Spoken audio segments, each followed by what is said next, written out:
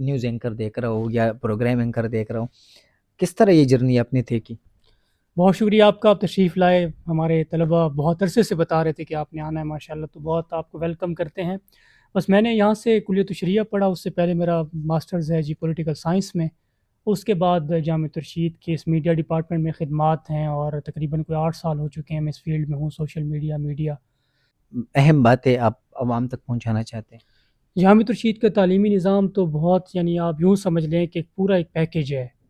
اس کو اس کے اوپر اعتراض بھی بہت سارے ہوتے ہیں, لیکن ہم یہ سمجھتے ہیں کہ جب انگریز نے تسلط قائم کیا نا بر صغیر پاک و ہند کے بعد, تو اس میں کوئی ایسا نظام تعلیم نہیں تھا جو ان کے خلاف کھڑا ہوتا, یا انگریز کی جو نظام تعلیم تھا یا لارڈ مکالے کا جو نظام تعلیم تھا اس کو شکست دینے کے لیے کوئی ایسا نظام تعلیم جس میں انگریزی اور کنٹمپری سائڈ اور دینی تعلیم دونوں کو پیش کیا جاتا. تو جامعہ رشید نے یہ ایک انیشیٹو لیا جو بالکل ایک ڈیفرنٹ تھا, کہ مدرسے کا بچہ جو ہے وہ گریجویٹ بھی ہو, وہ عالم دین بھی ہو, وہ اسکالر بھی ہو, وہ LLB بھی کرے, وہ دنیا کی جو تقریباً فیلڈز ہیں وہاں جا سکے. تو یہ انیشیٹو ایک بالکل ایک اچھوتا اور ایک نمایاں قسم کا تھا. تو الحمدللہ جامعہ رشید نے جب انیشیٹو لیا تو لوگوں نے بہت اعتراضات بھی کیے, لیکن اس کے ثمرات بھی آنا شروع ہوئے کہ دینی اور دنیاوی تعلیم کا حسین امتزاج جو لوگوں نے کہا کہ واقعتاً یہ ہو سکتا ہے, اور اس کے لیے جو لوگوں نے اس کو محسوس بھی کیا اور فوائد بھی دیکھے.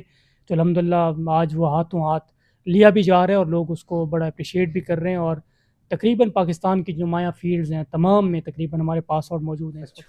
اسی طرح یہ جو غزہ کے علاقے ہیں, القدس ہے, جنین ہے, جبالیہ ہے, رفح ہے, تمام پر جو خدمات ہیں وہ ساری یہاں پر مینشن کی گئی ہیں.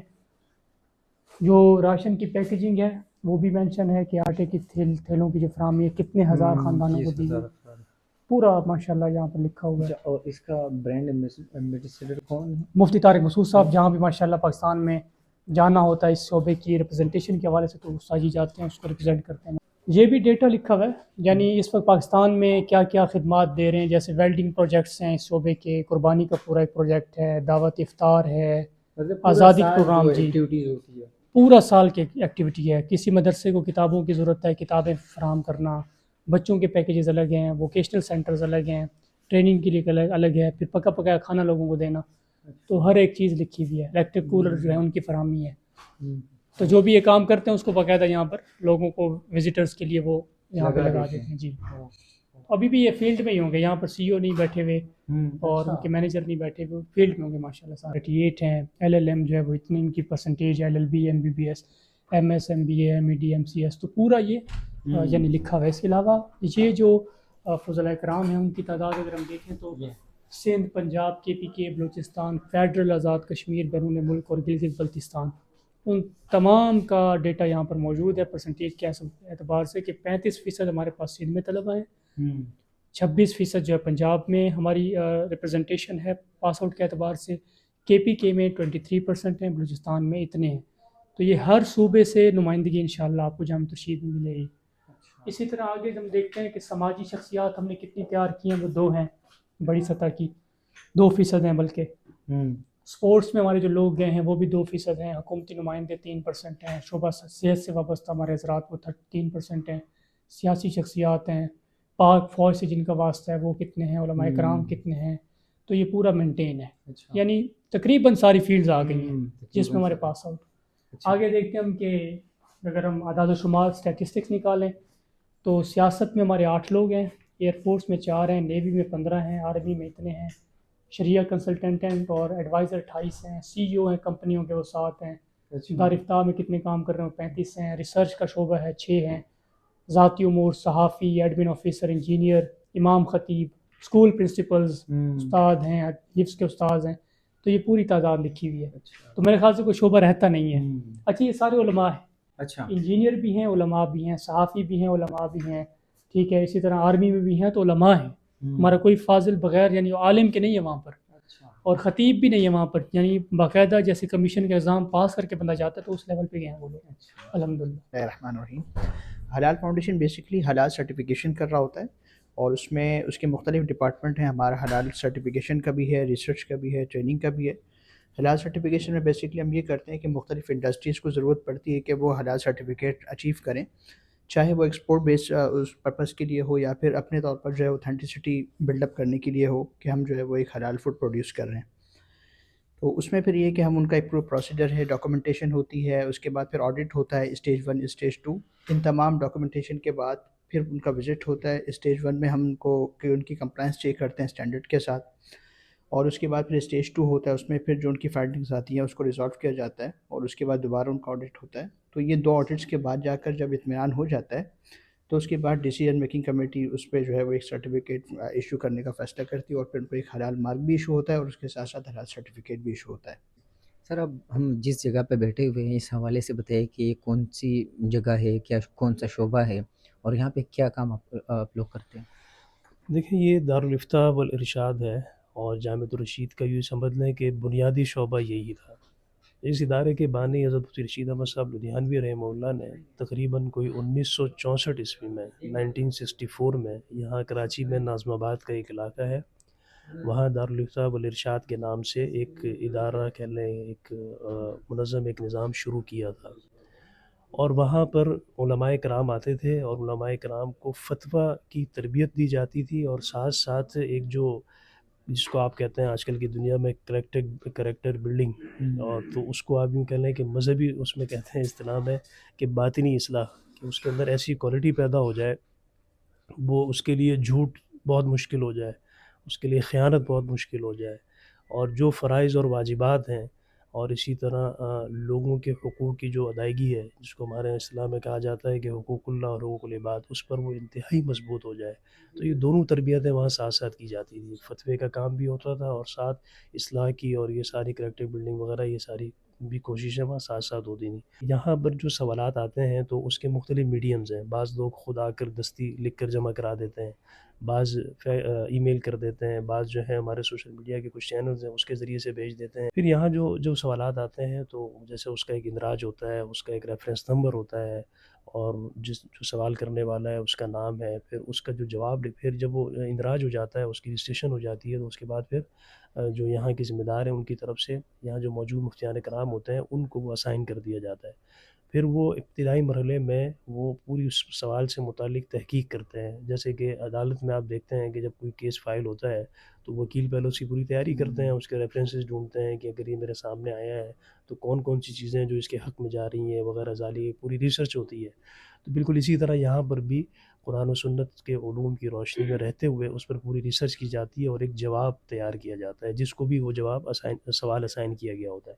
وہ اپنی پوری تحقیق لکھنے کے بعد یہاں جو سینئر ترین مفتی ہوتے ہیں, جن کو تقریباً 25-30 سال یا اس سے زائد عرصہ اس کام میں ہو چکا ہوتا ہے, اور بڑوں نے ان پر ایک اعتماد کیا ہوتا ہے کہ ابھی اس درجے کے ہیں کہ ان کے ساتھ یہ دوسروں کے سوالات بھی چیک کر سکتے ہیں, ان کے سامنے پیش کیا جاتا ہے. پھر صرف ایک کے سائن سے یا ایک کے رائے سے متفق ہونے سے یہ فتویٰ نہیں بن جاتا, بلکہ وہ جب اس سے ایگری کر لیتے ہیں تو اس میں 2 صورتیں ہوں گی. کبھی تو وہ اس جواب سے اتفاق کریں گے, کبھی نہیں کریں گے, اس میں کوئی تبدیلی کا کہیں گے, تو وہ پھر تحقیق ہوتی ہے. اس کے بعد جب وہ ایگری ہو جاتے ہیں پھر ایک دوسرے سینئر مفتی کے پاس اس کو لے جایا جاتا ہے. پھر وہ بھی اپنی پوری تحقیق وغیرہ جو بھی ان کا علم ہوتا ہے اس کی روشنی میں جب وہ بھی انڈورس کر دیتے ہیں تو کم از کم 2 حضرات کی انڈورسمنٹ کے بعد پھر وہ فتوے کی شکل میں جواب جاری ہوتا ہے. عدنان بھائی ذرا تو لغول خصوصا شکریہ دا کوم چې دومره تفصیلی وزټ خو راکو ک په کلي کې په علاقه کې څوک غواړي چې دلته به جامعة الرشید کې خپل بچي یا خپل ایډمیشن واخلي د ایډمیشن طریقه کار څه دی؟